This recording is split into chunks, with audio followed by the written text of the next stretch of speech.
আসসালামু আলাইকুম everyone, welcome to Nusrat kitchen. একটা দুইটা সিক্রেট উপকরণ দিয়ে নামি দামি রেস্টুরেন্টের মতো বিপ চাপ আজকে বাসায় তৈরি করলাম, আর কতটা বেশি সুন্দর কালার এসেছে তা তো দেখেই বুঝতে পারছেন। প্রথমে একটা মশলা তৈরি করে নিতে হবে। একটা মিক্সিতে হাফ কাপ দিয়ে দিয়েছি পেঁয়াজ বেরেস্তা, সাথে একটা টমেটো, কয়েক প্রকার বাদাম এখানে দিয়ে দিলাম, আর সাথে দিচ্ছি অল্প একটু কিশমিশ। এখন 2 টেবিল চামচের মতো দিচ্ছি টক দই, আর সাথে সাদা তিল দিচ্ছি 2 টেবিল চামচ। সাদা তিলটা চাইলে স্কিপ করতে পারেন, কিন্তু অবশ্যই 1 টেবিল চামচ পোস্তদানা এখানে দিতে হবে। দিয়ে সব কিছুকে একটা মিহি পেস্ট করে নিচ্ছি। আর এখানে আমি রেগুলার কাটের মাংসটাকে হাড় ছাড়া নিয়ে আমি লম্বা লম্বি করে একটু পাতলা করে কেটে নিয়েছি। আপনারা চাইলে বিপের চাপটাও ব্যবহার করতে পারেন বা এভাবেও তৈরি করতে পারেন। আমি সবাই যাতে তৈরি করতে পারে তার জন্য এই সহজ রেসিপিটা দেখাচ্ছি। দিয়ে দিচ্ছি আমি 1 টেবিল চামচ আদা ও রসুন বাটা, সাথে দিয়ে দিলাম স্বাদ মতো লবণ। 1 চামচ করে এখানে হলুদ আর মরিচের গুঁড়া দিচ্ছি। এ রান্নায় কিন্তু একটু মরিচের পরিমাণ বেশিই দিতে হয়। আর হাফ চামচ করে গরম মশলা, ধনিয়া আর জিরার গুঁড়া দিয়ে দিলাম। সাথে অল্প একটু দিয়ে দিচ্ছি গোলমরিচের গুঁড়া, যাতে আর একটু বেশি ঝাঁঝালো হয়। এখন হাফ কাপের মতো সরিষার তেল দিচ্ছি, অবশ্যই সরিষার তেলটা দেওয়ার চেষ্টা করবেন।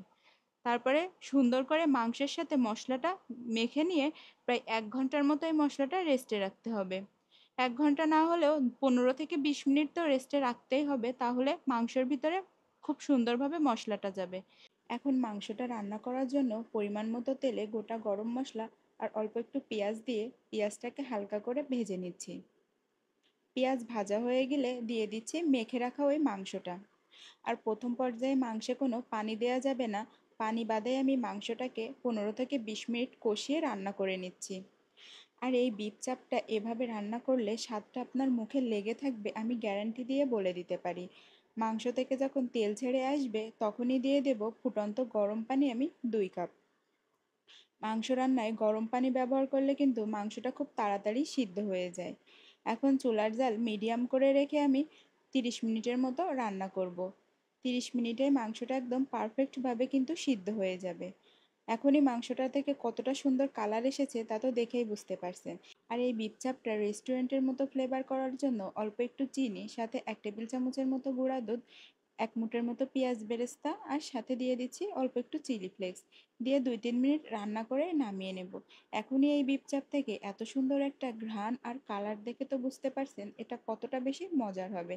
এই বিপ চাপ খাওয়ার জন্য কিন্তু এখন আর বাজার থেকে বড় বড় চাপের মাংস আনতে হবে না। বাসায় এই রেগুলার কাটের মাংস দিয়ে আপনারা কিন্তু তৈরি করে খেতে পারবেন। এটা সাদা ভাত, রুটি, পোলাওয়ের সাথে কিন্তু খেতে অনেক বেশি ভালো লাগে। এই সহজ রেসিপিটা ভালো লাগলে একটা শেয়ার করে রাখবেন, যাতে পরবর্তীতে রান্নার সময় খুব দ্রুতই এই রেসিপিটা আপনারা খুঁজে পান।